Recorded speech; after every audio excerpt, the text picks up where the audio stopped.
क्या अरमान और अभिरा की जिंदगी में आने वाला है सबसे बड़ा तूफान, जो खोल देगा कई सालों के गहरे राज? ये रिश्ता क्या कहलाता है? विद्या का ऑपरेशन, अरमान का बड़ा फैसला और अभिरा का दर्द। विद्या की आंखों का ऑपरेशन सफल हो चुका है और अरमान उन्हें घर ले आता है। लेकिन घर आते ही अरमान एक ऐसा फैसला सुनाता है जिसे सुनकर पूरे परिवार के होश उड़ जाते हैं। वहीं अभिरा भी मन ही मन एक बड़ा फैसला कर चुकी होती है। वह तय कर लेती है कि अब अरमान को इस घर में और ज्यादा दिन नहीं रुकने देगी। वो साफ शब्दों में अरमान से कहती है, तुम जिस काम के लिए आए थे वो काम पूरा हो गया है, अब तुम यहां से जा सकते हो।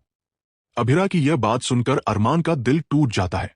उसे लगता है कि अभिरा अब सच में अपनी जिंदगी में आगे बढ़ चुकी है और उसे अब अरमान की कोई जरूरत नहीं रही। अरमान भी बेहद दुखी मन से कहता है, मैं खुश हूं कि तुम मूव ऑन कर चुकी हो, शायद अब मेरी जरूरत नहीं रही। लेकिन अभिरा तुरंत करारा जवाब देती है, मेरे पास कोई दूसरा रास्ता था भी नहीं, क्योंकि तुम्हें तो इस झूठे रिश्ते से आजादी चाहिए थी।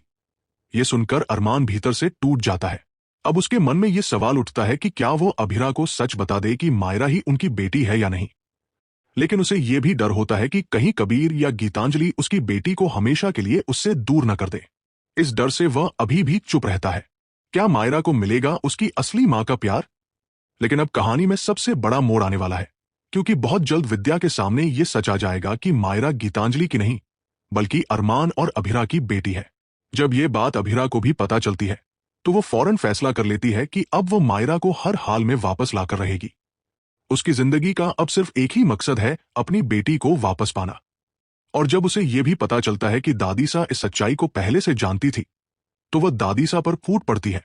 आपने मुझे 7 साल तक अपनी बेटी के लिए तड़पते हुए देखा, लेकिन फिर भी मुझसे ये सच छुपाया। आपने मुझसे मेरी मां होने का हक भी छीन लिया। अब यह देखना बेहद दिलचस्प होगा कि क्या मायरा अपनी असली मां अभिरा को पहचान पाएगी और उसे स्वीकार करेगी। क्या अरमान और अभिरा फिर से एक हो पाएंगे? इस इमोशनल सफर और भावनात्मक टकरावों से भरे ट्रैक को देखने के लिए जुड़े रहिए हमारे चैनल से।